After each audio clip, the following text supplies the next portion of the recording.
est déraciné, tu vois. On ne vit pas avec la famille, on ne vit pas avec les pays, mais quand même, ça te manque, tu vois. Ça te manque quand même énormément. Parce que les gens ils ne comprennent pas ça. Il faut vivre pour comprendre. En exil, l'autre côté, c'est facile, mais d'un côté, quand les gens ils disent « Ah, un étranger, encore un étranger, pourquoi vous êtes là, pourquoi vous ne retournez pas chez vous ?» Ils ne comprennent pas la situation.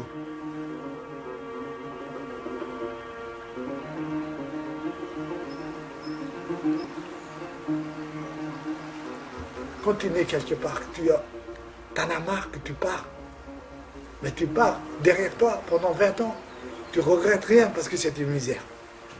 Et où tu vis, c'est pas mieux. Ça te manque la nostalgie des piments, ça te manque la nostalgie des épices de pays, tout ça, ça te manque le soleil, ça te manque l'amour. Mais au moins tu dis, ah, ici je me sens au moins, quand je dors, je peux me réveiller. Là-bas tu dors, il n'y a aucune garantie. Aucune garantie. Tu peux faire tuer, hop, jour et lendemain, après, avec la peur de mourir, jusqu'à quand?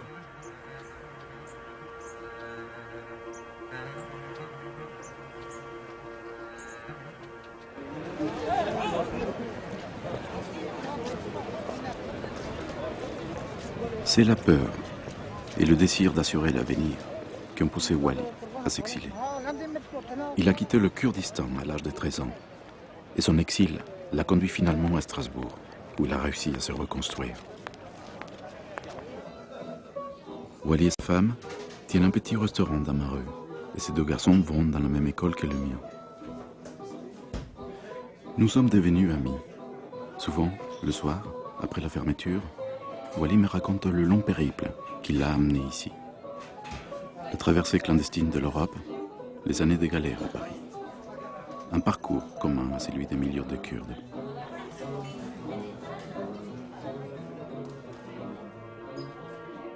Kurdistan signifie littéralement le pays des Kurdes.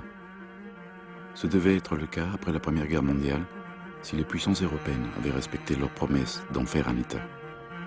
Au-delà de cela, le Kurdistan s'est retrouvé partagé entre 4 nouveaux pays. La Turquie, la Syrie, l'Iran et l'Irak. Les 40 millions de Kurdes sont alors devenus le plus grand peuple au monde, sans État.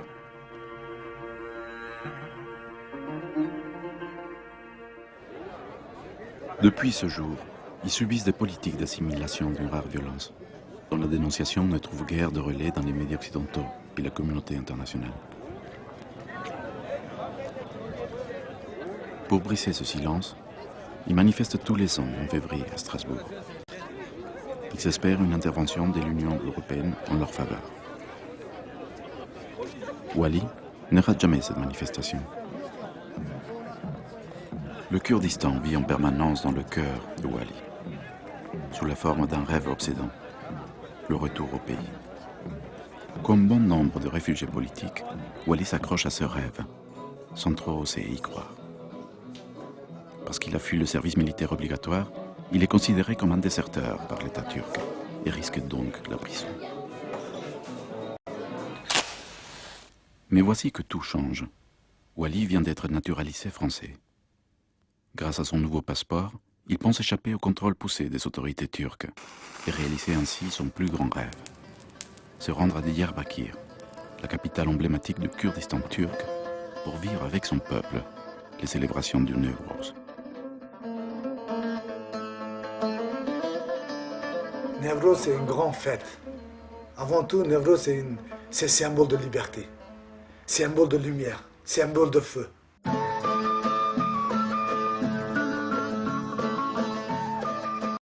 Le Newroz est la plus importante fête de l'année pour les Kurdes. Tous les 21 mars, ils célèbrent l'arrivée du printemps, le réveil de la nature. Ils allument un grand feu autour duquel ils dansent et chantent.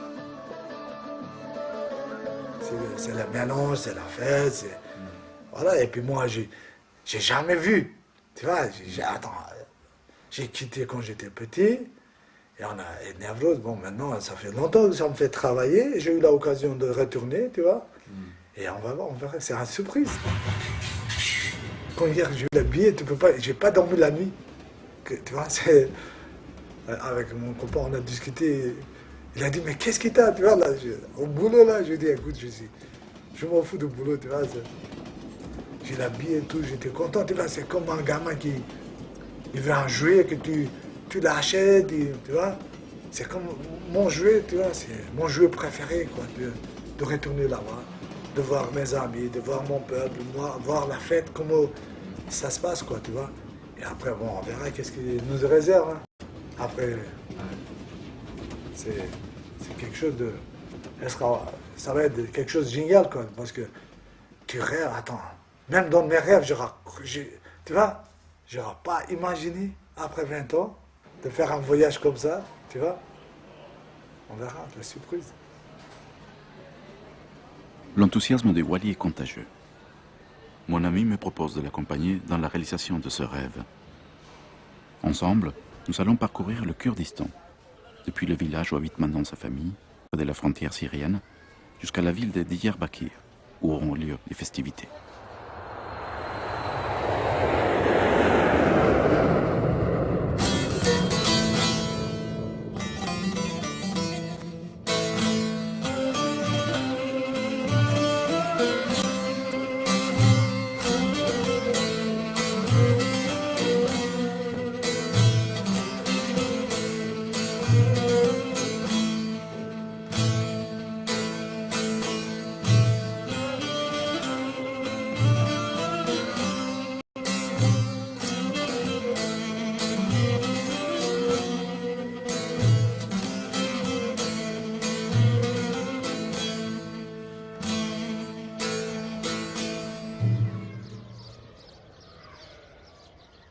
Gökçeahir, première étape de notre voyage, n'est pas le village natal de Wally.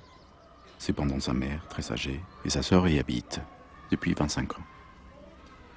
À l'instar de tous les habitants, ils ont été obligés de quitter Terolar, leur village d'origine, suite au tristement célèbre massacre de Maraş, où environ 1800 Kurdes furent assassinés par des extrémistes turcs.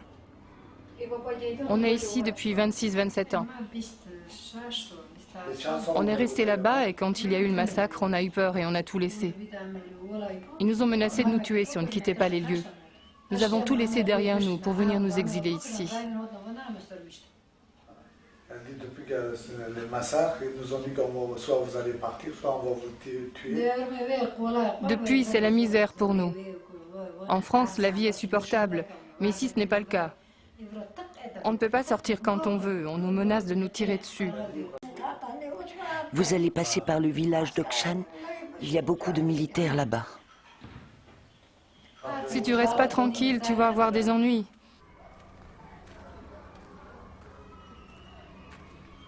On est 11 enfants, chaque année exilés, on n'est jamais ensemble. Jamais ensemble. On n'a jamais été ensemble. Je ne me rappelle pas une fois toute la famille ensemble. Ça nous a jamais arrivé. Tu vois, alors, pourquoi? C'est les conditions de mode de vie. Il y en a qui sont en Arabie Saoudite, il y en a qui sont en Suisse, il y en a qui sont en Turquie, il y en a qui sont restés, tu vois. Et aujourd'hui, quand j'ai demandé à maman, elle dit, nous on savait que vous allez partir. On a fait autant d'enfants, au moins il y en a un ou deux qui restent avec nous.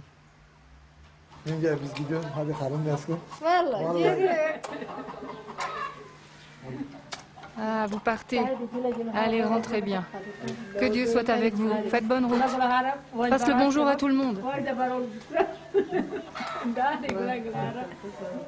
Si quelqu'un demande de nos nouvelles, tu le salueras de notre part.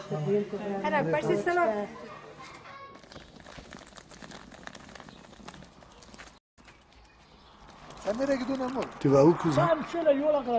Je me promène un peu. Je vous accompagne jusqu'à la route. Depuis 20 ans, au Kurdistan turc, 4000 villages ont été détruits par l'armée. Leurs habitants ont été contraints à déménager vers d'autres villages ou les grandes villes turques. D'autres, à l'image de Wally, sont partis rejoindre les nombreuses communautés kurdes dispersées dans le monde.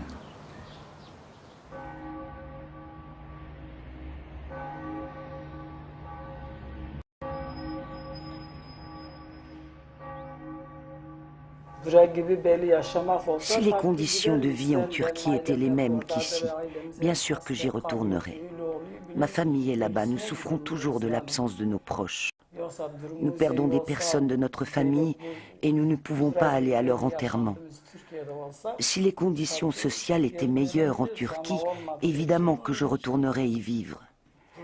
Mais ce n'est pas le cas aujourd'hui. C'est pourquoi nous préférons vivre ici, rester ici. Nos frères, nos cousins meurent là-bas. Nous ne pouvons pas leur rendre un dernier hommage car nous ne pouvons pas y aller. Beaucoup de gens sont dans cette situation, ils ne peuvent même pas aller assister à l'enterrement. Mais oui, c'est vrai. Être kurde, c'est résister. C'est Meryem, cette jeune femme rencontrée dans l'association kurde que Wally fréquente, qui me l'a dit un jour. Meryem n'est pas née au Kurdistan. C'est une fille de l'exil, de cette diaspora des 5 millions de personnes éparpillées à travers le monde. J'y étais jamais allée jusqu'à 2007, j'avais 19 ans. J'ai souvent entendu les récits de mon père. Il me racontait les montagnes, le village. Et j'y suis allée, ça a été impressionnant déjà au niveau de la nature. J'y suis allée en hiver. Et c'est magnifique, c'est super beau, c'est un petit paradis sur terre. Mais j'ai quand même... J'ai été un peu déçue aussi. Je me suis sentie étrangère. C'était la première fois que j'y allais et je ne savais pas faire les Kurdes. Donc déjà avec ma grand-mère et mon grand-père, ça a été un peu... C'était pas aussi affectueux et c'était un peu... Il y avait une distance entre nous parce que moi je ne les comprenais pas vraiment, eux ils ne me comprenaient pas. Et c'est ma famille mais que je n'avais jamais vue en fait. 20 000 Kurdes vivent en France. Ils se retrouvent dans des centres culturels kurdes disséminés un peu partout. Malgré sa jeunesse, Meryem dirige celui de la ville de Mulhouse. Pour les 5 000 Kurdes résidant en Alsace, c'est un lieu unique qui leur permet de garder un lien avec la situation politique du Kurdistan. Grâce aux informations que Meryem rassemble et diffuse, les Kurdes d'Alsace échangent et participent, depuis leur exil, à la lutte pour la reconnaissance du peuple. Les plus jeunes, quant à eux, à travers des cours et des danses et des langues kurdes, tissent un lien avec ce pays qu'ils ne connaissent pas.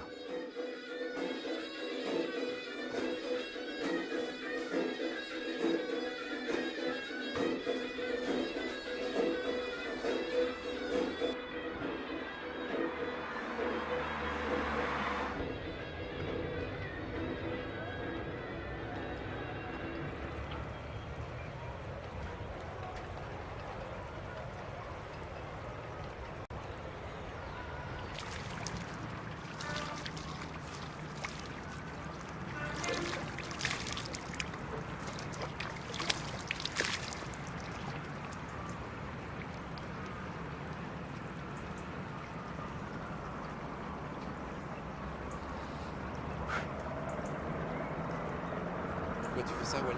Hein? Pourquoi tu fais ça? Ça? Ah, ça, c'est... On peut pas expliquer, hein. Comment on peut dire? C'est un bonheur de toucher les fleurs de Frat. Il y a beaucoup de gens qui ont l'espoir pour... Quand tu as soif, tu bois. Tu ne regardes pas les couleurs de l'eau, tu bois. Et cette fleur, elle a donné beaucoup de vie à beaucoup de gens pour nourrir leur famille. Et puis ça va jusqu'en Syrie. Et ça sort du pays du Kurdistan. Tu as toujours voulu faire ça? Toujours aimerait bien passer par là, quoi, tu vois. Et c'est une occasion qu'aujourd'hui, et puis voilà.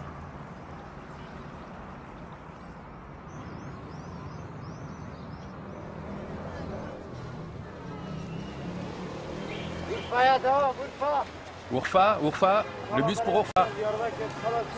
L'année dernière, je suis allé à Diyarbakir. Je l'ai fêté 3 fois. Ici, j'ai été condamné. Comment ça? Quelle condamnation? C'est interdit. Ils disent que c'est interdit. Et pourquoi ils disent ça? C'est vrai. Ils disent que... Qu'est-ce que tu fais? Il est parti, Ako? Je lui parle, s'il va au Nevros, il dit chaque fois que je vais là-bas, je reçois les amendes de 3 000 €. Parce que c'est interdit. Ils ramènent les voyageurs. Ouais, Névrose. Il dit, mais je m'en fous. Je m'en fous de leur... Il dit, j'y vais quand même. Cette année aussi, j'y vais.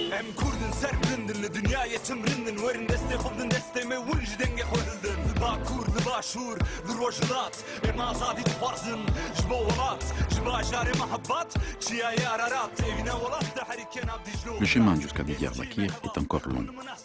Le moyen de transport le plus courant est le dolmus, ces petites navettes qui arpentent le Kurdistan. Nous voyageons la nuit pour éviter les contrôles de l'armée, de plus en plus nombreux à l'approche de Nevros.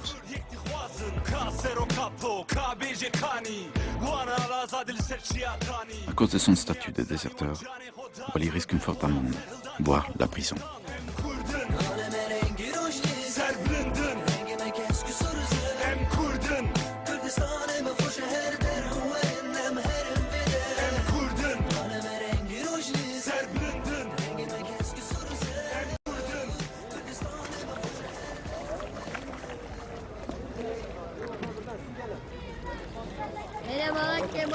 Par ici, par ici.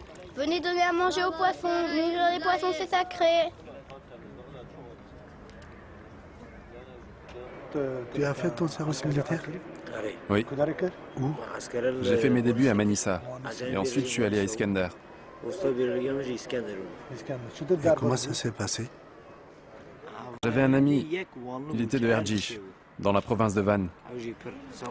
Il faisait tout son possible pour ses camarades. Nous étions très amis avec lui. Nous nous entendions bien.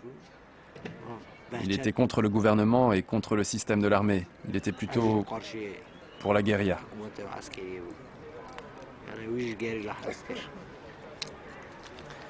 Il était de Erjish. C'était quelqu'un de bien. Nous étions tous camarades. Nous étions 15, mais nous n'aimions personne. Je ne m'entendais pas très bien avec les Turcs. Lui et moi, on discutait, on se promenait. Grâce à lui, mon service s'est très bien passé. En fait, il a fait son service militaire. Il était 2-3 fois en opération contre les guérillas. Mais il a dit, on tirait en l'air, on voyait passer nous, on ne voulait pas tuer. Et eux, c'est pareil, la même chose. Ils ne voulaient pas nous tuer non plus, tu vois.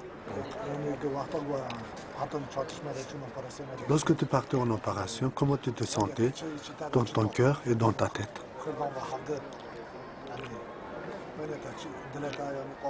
Comment tu te sentais? Comment voulais-tu que je me sente? Nous voulions nous éloigner. Nous ne voulions pas de confrontation. Nous prions que Dieu leur vienne en aide. Nous étions contre l'armée.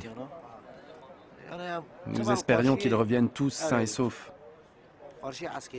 Nous n'étions pas pour les soldats. En tant que citoyens turcs, les jeunes kurdes doivent effectuer leur service militaire. Ils sont alors confrontés à ce choix grand: déserter et donc partir, loin, en exil, ou bien obéir et combattre leurs frères engagés dans la guérilla.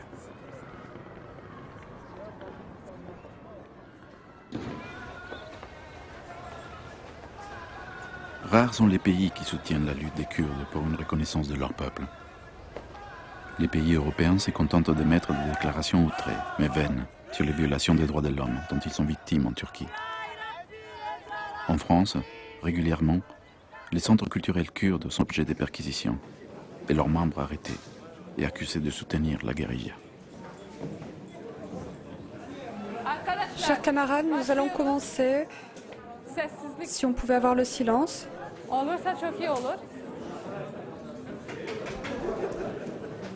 Demain, nous avons donc 5 sympathisants kurdes à Paris qui vont passer au tribunal. C'est pourquoi on a préparé donc un papier pour demander leur libération. Donc j'aimerais que tout le monde, avant de partir, signe ce papier. On va le faxer ce soir au ministère de l'Intérieur, au ministère de la Justice et au Premier ministre. Et c'est important pour le peuple kurde de se faire entendre et de montrer à tout le monde qu'on est là et qu'on ne se laissera pas faire opprimer en croisant les bras. Donc on est là et c'est très important pour nous de signer ce papier. La manifestation annuelle de Strasbourg est l'occasion pour les Kurdes de toute l'Europe de se retrouver. Elle a lieu le 15 février, date anniversaire de l'arrestation d'Abdullah Öcalan, leur leader, qu'ils surnomment affectueusement Apo, l'oncle.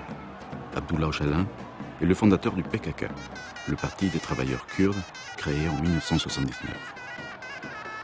Son emprisonnement est la conséquence de la lutte armée qu'il a entamée en 1984 contre l'État turc, qui nie l'identité culturelle et politique kurde. Avec la création de la guérilla kurde, Öcalan devient l'ennemi numéro 1 de la Turquie. Le PKK parvient rapidement à tisser son influence dans les provinces kurdes de Turquie.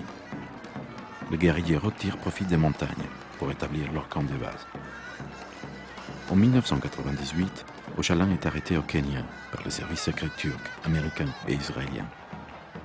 Condamné d'abord à la peine capitale, il est finalement mis à l'isolement dans la prison d'Inrali, forteresse dont il est censé ne plus jamais sortir. Aux yeux du monde et de ses partisans, il est invisible. Mais son visage devient l'emblème fédérateur brandi par les Kurdes partout dans le monde.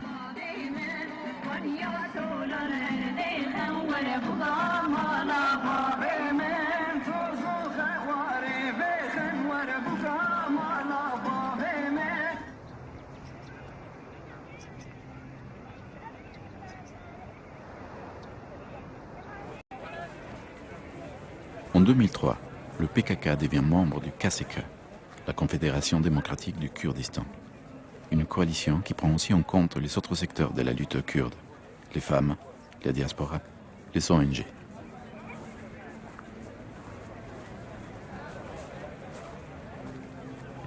Aujourd'hui, les combattants vivent repliés dans les montagnes du Kurdistan irakien. Ces montagnes sont, malgré les bombardements des armées turques et iraniennes, un espace très relatif de liberté pour les Kurdes. Ici fête le Nevroz, sous la protection du PKK. Après la création de la République de Turquie en 1923, les festivités de Nevroz ont été officiellement interdites, car jugées subversives et contraires à l'Union nationale. Les Kurdes n'ont eu d'autre choix que de le célébrer clandestinement, dans les montagnes, loin des villes ou chez eux. Mais à partir de 1982, la signification de Nevroz change radicalement pour le peuple kurde. Ce 21 mars-là, Mazloum Dogan, un des membres fondateurs du PKK, s'insurge contre les sévices que lui et ses camarades subissent dans les geôles de la prison de Diyarbakir.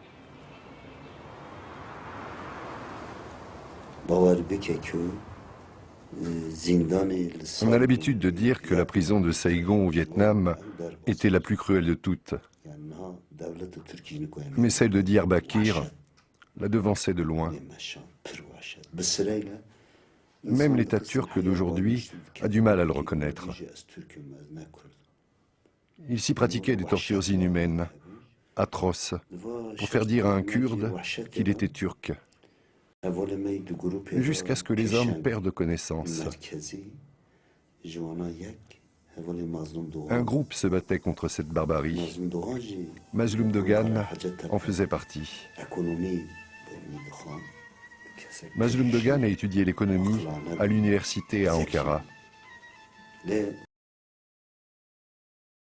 Et de très intelligent. Il avait beaucoup de principes et était très attaché à cette lutte. Il croyait fortement en cette cause. Pour faire face à cette barbarie, Mazloum Dogan a trouvé 3 allumettes et les a cachées. Avec ces allumettes, il a allumé le feu du Nevroz. Il a fabriqué une corde avec ses vêtements et s'est pendu. Il a protesté en se donnant la mort et ainsi il a fait appel à la résistance. C'est de cette manière qu'il a célébré le Nevroz. Le feu du Nevroz a été allumé à l'intérieur de la prison, mais aussi à l'extérieur. La résistance à la barbarie et la revendication des droits de l'homme ont commencé ce jour-là et durent encore aujourd'hui. 4 prisonniers kurdes suivront l'exemple de Dogan et s'immoleront dans leurs cellules. D'autres entameront une grève de la faim. Certains en mourront. L'image de Newrouz, pour nous, c'est ça. Tu vois, il faut aider les gens qui sont pauvres. Il faut aider où il y a l'injustice. Il faut qu'on trouve la paix. Il faut qu'on trouve la liberté. Il faut qu'on trouve des solutions.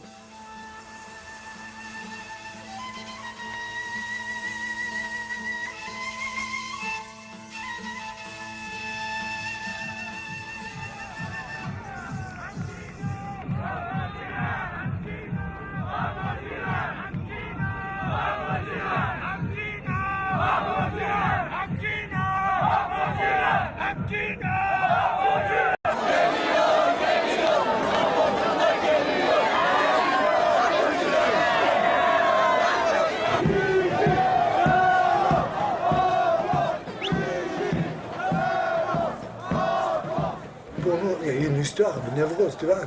Quand j'étais petit, c'était interdit. Attends, tu prenais juste les mots de Newrouz, tu prenais 10 ans de prison.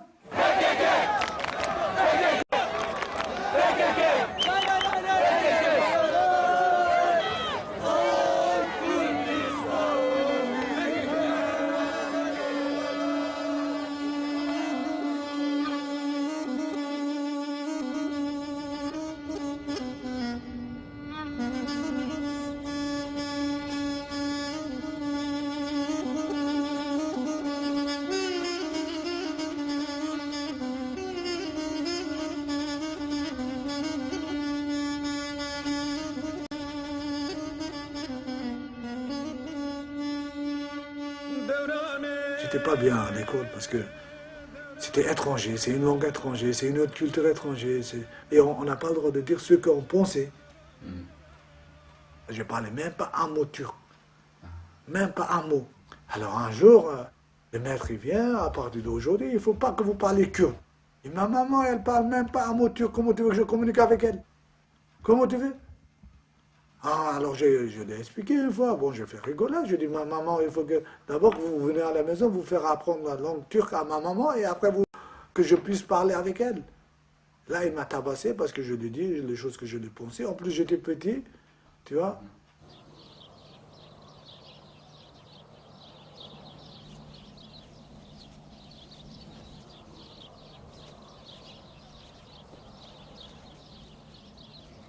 En 1924, le nouvel État turc interdit l'usage de la langue kurde. En 1983, l'État décrète que la langue maternelle de tous les citoyens est le turc. Toute autre langue est interdite. Encore aujourd'hui, l'interdiction de l'apprentissage de la langue kurde demeure.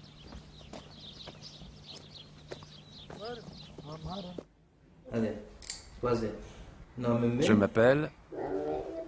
Je m'appelle Ajmen. Je m'appelle Asmen. Je m'appelle Asmen. Je m'appelle Ajmen. Mon père s'appelle... Mon père s'appelle... Mon père s'appelle...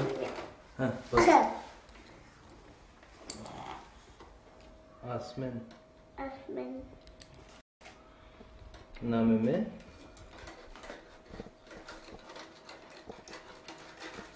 Mes parents savent parler français, turc, kurde.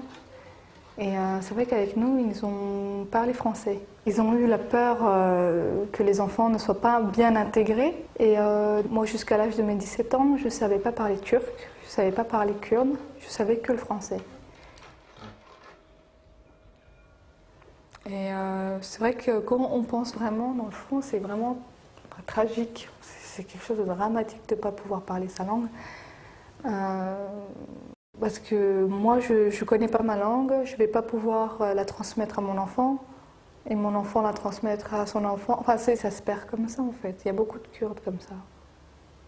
C'est pour ça, nous, à l'association, on donne des cours de langue kurde aux enfants, aux jeunes, et même aux adultes qui ne savent pas parler. C'est quelque chose de très, très important pour nous, et on a insisté sur ces cours, parce que si un jour on devrait... Enfin, on aurait une solution donc, démocratique de paix en Turquie, et qu'on pourrait retourner donc, dans nos régions, sur nos terres et y vivre, en étant reconnu par l'État, reconnu par le monde entier, et ben, c'est vrai que là-bas, il va falloir, on parlera kurde. Enfin, c'est pour ça qu'on insiste vraiment sur cette base, c'est la base de tout, la langue. Heureusement, je me dis que mon mari sait parler kurde parce que c'est lui qui lui apprend. Ma mère? C'est quoi ça, Asman? Non, non. Ma mère? Ma mère? Ma mère? Comment s'appelle ta mère? Ta mère s'appelle Meriem.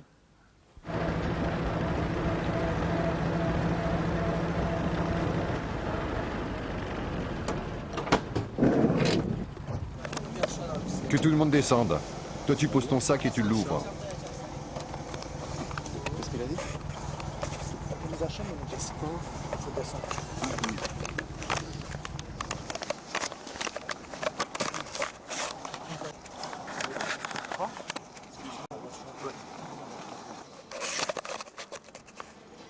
Diyarbakir est proche. Le dolmus qui nous amène est arrêté à plusieurs reprises par l'armée. Les soldats nous font descendre. Wally préfère parler turc pour ne pas se faire remarquer. Un officier prend tous nos papiers.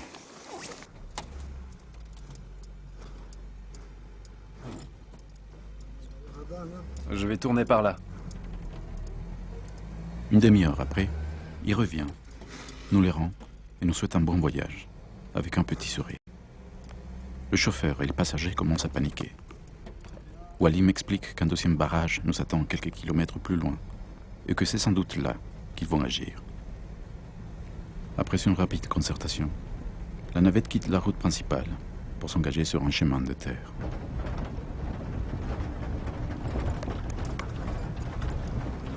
C'est là-bas. Quoi? C'est là-bas. Nous faisons un détour de 2 heures pour contourner le barrage. Nous arrivons à Batman, à 50 km de notre destination prévue.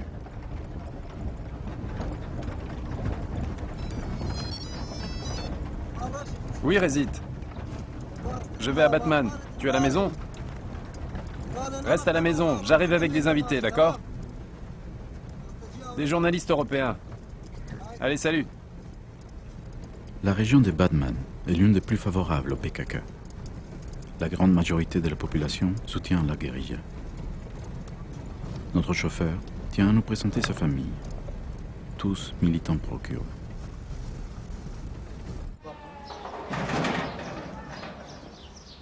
Tu habites ici?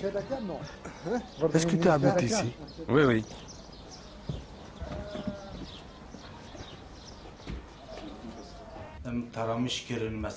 Ils nous ont mitraillés.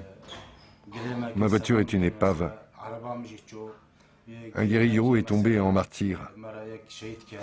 Vous étiez dans la voiture? Oui, et ils nous ont mitraillés. C'était suite à une dénonciation.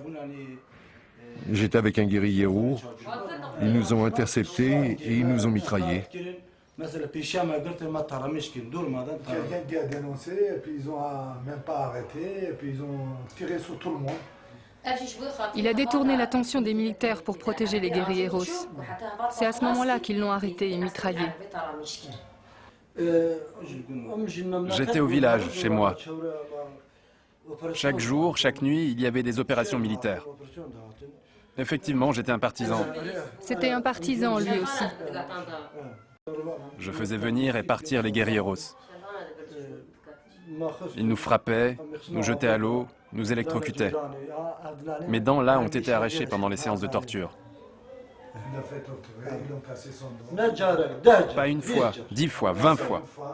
Chaque fois, il y a quelque chose, même encore aujourd'hui, s'il y a quelque chose qui vient chez nous, il nous prend, il dit parce que... Mais qui l'a mis? L'armée.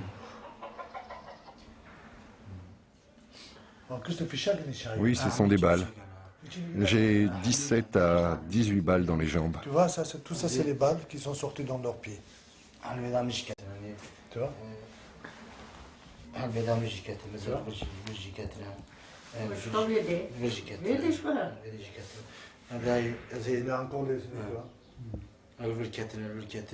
Là, là, là, là, tout ça, ce sont des traces de balles. Tout ça, c'est des traces. Tout ça, c'est des traces de balles.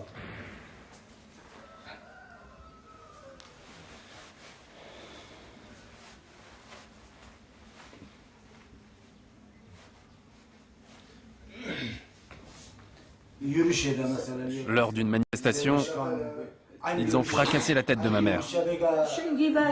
Depuis, j'ai des vertiges.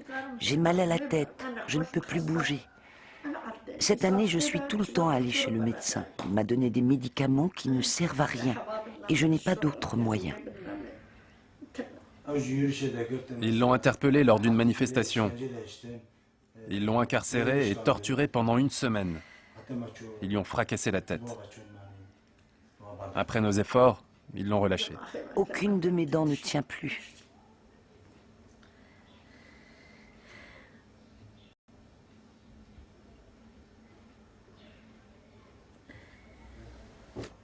Regarde Luis, regarde, regarde.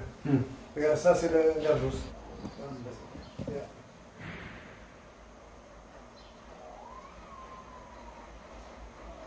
Tu vois, dans le petit rue, il voit les gens, tu vois.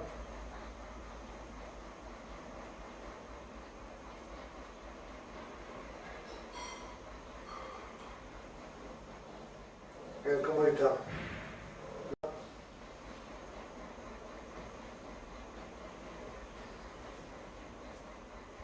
Ils n'ont pas peur d'arrêter ou massacrer ou torturer parce que c'est devenu comme la vie normale d'avoir la torture, de tuer quelqu'un dans leur famille. C'est comme c'est quelque chose de normal quoi, parce qu'ils n'ont rien à perdre. Tout ce qu'ils veulent, avoir un pays démocratie, avoir le travail, avoir les conditions de vie, avoir le mode de vie comme tout le monde. Tout ce qu'ils souhaitent avec son cœur. Et ils sont fiers de, malgré ce qu'ils ont vécu, ce qu'ils ont vivre là, ils sont fiers pour ce qu'ils ont fait. Il souhaite avec tout son cœur que l'État trouve une solution pour les deux peuples. Plus ils nous frapperont, plus cette lutte s'amplifiera. Plus il y aura de sacrifices, plus cette lutte s'amplifiera. C'est je frappe, je casse. C'est clair, ce n'est pas la solution. La solution est de rencontrer Abdullah Öcalan et d'établir des pourparlers. C'est cela la solution. Casser, détruire n'apportera pas la solution, quoi qu'on en dise. Il n'y aura ni la fin des soldats turcs, ni la fin des guerrieros. C'est malheureux pour les mères des soldats turcs, comme pour les mères des guerrieros. Cette lutte ne prendra fin qu'avec une seule résolution, celle de rencontrer Öcalan, de libérer notre leader, le redonner à son peuple. Ce n'est qu'ainsi qu'il y aura une résolution du conflit. Autrement, il n'y aura pas de solution. S'il meurt, je prends sa place. Si je meurs, un autre prend ma place. Cette lutte est ainsi. Que nos mères cessent de pleurer. Pleurer n'apporte pas la solution. Casser, détruire, frapper n'apporte pas la solution. Le peuple kurde est désormais éveillé. Le peuple kurde a une voix désormais. Le peuple kurde a des oreilles désormais. Le peuple kurde a des yeux désormais.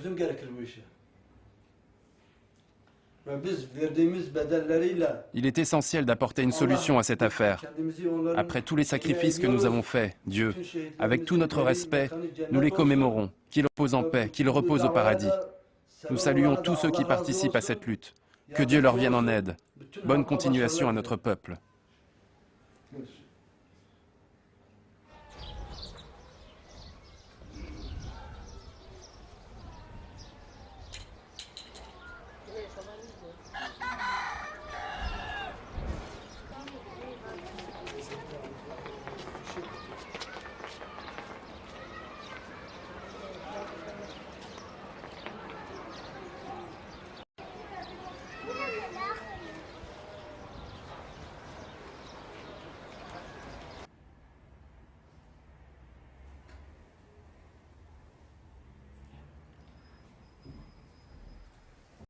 بابا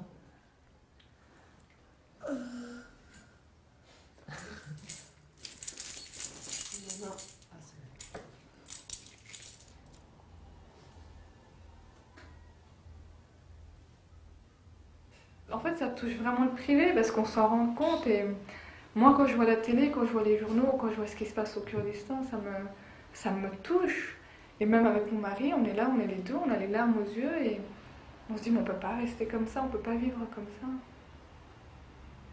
On peut pas se l'accepter en disant que notre frère là-bas se fait lâchement tuer par terre et il est mort et on le tape encore.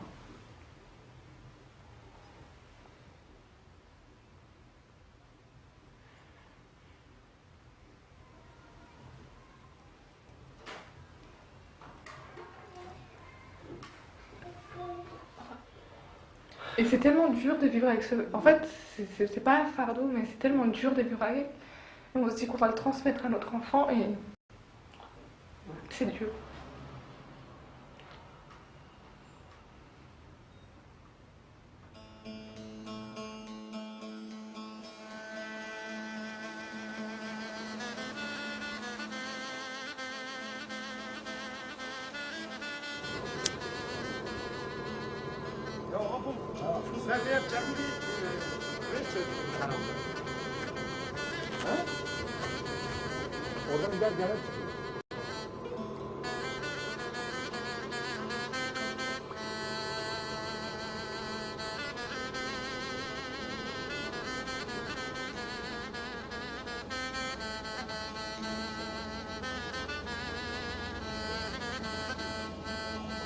C'est comme un rêve.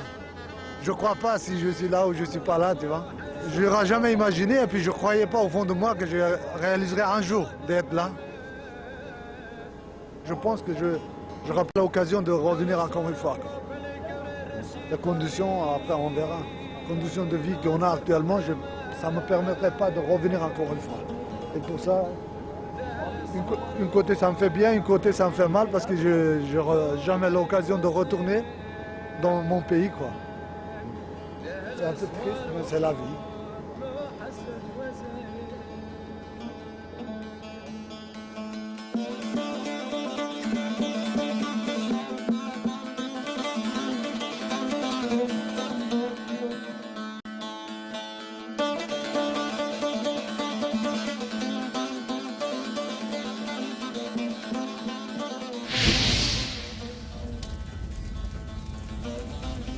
Chez les Kurdes, depuis la nuit des temps, une légende est associée à la célébration du Newroz.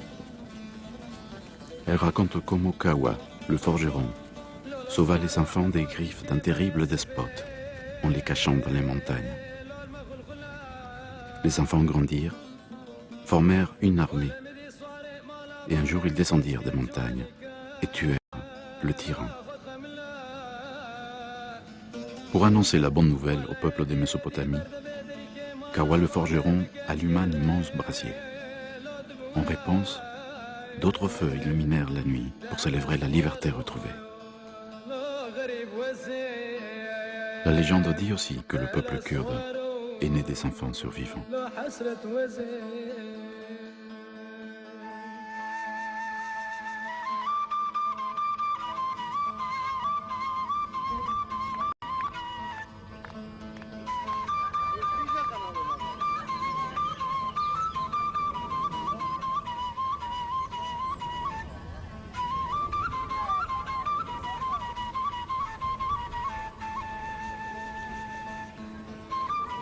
Aujourd'hui, les Kurdes osent braver les interdits, les coups de matraque, les arrestations et la torture, pour venir fêter en famille, pacifiquement, la plus ancienne célébration du Moyen-Orient.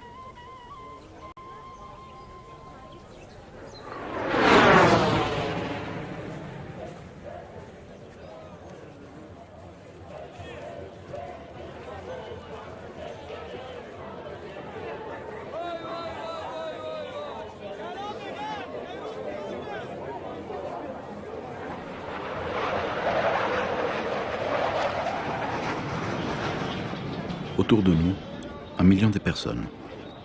toutes drapées dans les 3 couleurs interdites, celles du drapeau kurde. Dans les ciels, des avions et des hélicoptères de l'armée turque survolent la foule. Ils nous rappellent leur présence dans cette guerre qui ne dit pas son nom.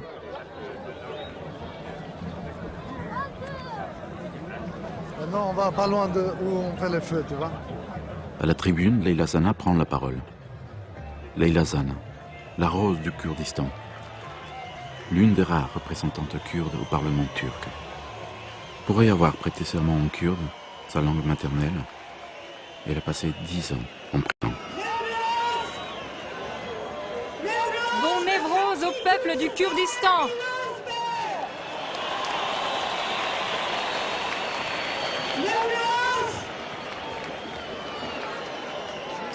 Kurdes du monde entier, je vous souhaite un bon Névrose.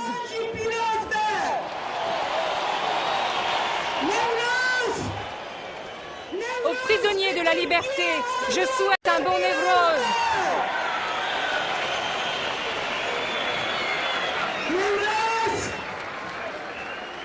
Je souhaite au peuple d'Ahmed, peuple de Diyarbakir, peuple de résistants qui s'est donné au feu, aux Karois contemporains qui nous ont amenés jusqu'à ce jour, aux courageux sans nom, je leur souhaite un bon Névrose.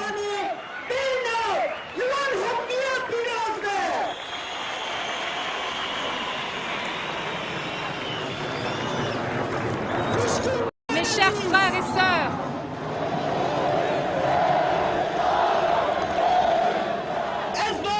je suis sûre que votre voix est entendue.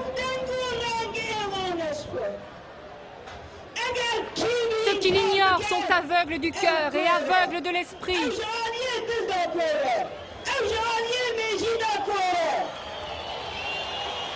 Les Kurdes savent dans quelles conditions ils sont arrivés jusqu'à ce jour. Ils n'ont plus honte d'être Kurdes. Ils n'ont plus honte de leur langue. Ils n'ont plus honte de ce qu'ils sont. Ils n'ont plus honte de qui ils sont. Nous ne pouvions dire que nous étions Kurdes. Mais aujourd'hui, sur cette place, par notre voix et nos couleurs, nous montrons notre identité.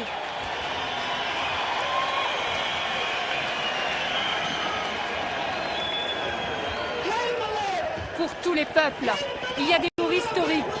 Mais je ne crois pas qu'un autre peuple les célèbre avec autant de joie que la vôtre.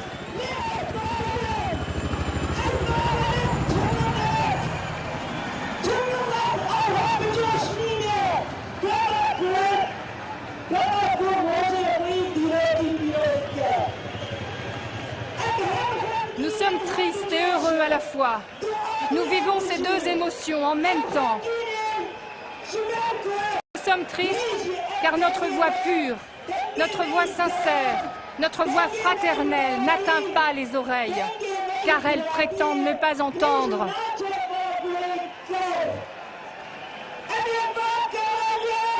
Nous allons déboucher les oreilles de ces sourds par la voix de la paix.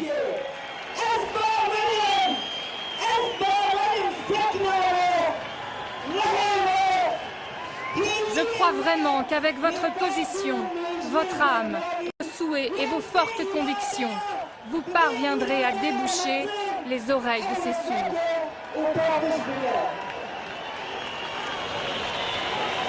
Joyeux Nowroz! Joyeux Nowroz au peuple de Diyarbakir, au peuple kurde et au monde entier. Vive le peuple de Diyarbakir!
Après, qu'est-ce qu'on peut dire encore? Tu sais, la vie, c'est comme un roman. Hein. On sait comment on va commencer, mais on ne sait jamais comment on va terminer. Hein. Il y a certains livres qu'on commence à lire, après 50 pages, on dit « Ah, si je savais que ça, que je comprendrais, il reste 2 pages dans la tête, je ne me casserais pas la tête. » Mais bon, on ne sait jamais à l'avance. Et puis, il ne faut pas faire le projet pour l'avenir, quoi, tu vois. Il faut vivre jour et jour. De toute façon, pour ça qu'on dit les meilleurs jours, c'est ce qui va venir demain, les pires, c'est ce qui était hier. Et aujourd'hui, c'est important pour tout le monde, quoi. Yarınlar seninle can bana, güneş yar yar ettin yana. Yarınlar seninle can bana, güneş yar yar ettin yana. Yüreğinde sevgiler büyür, taşları alıver koynuna. Diren ha, Diyarbakır diren, direnmek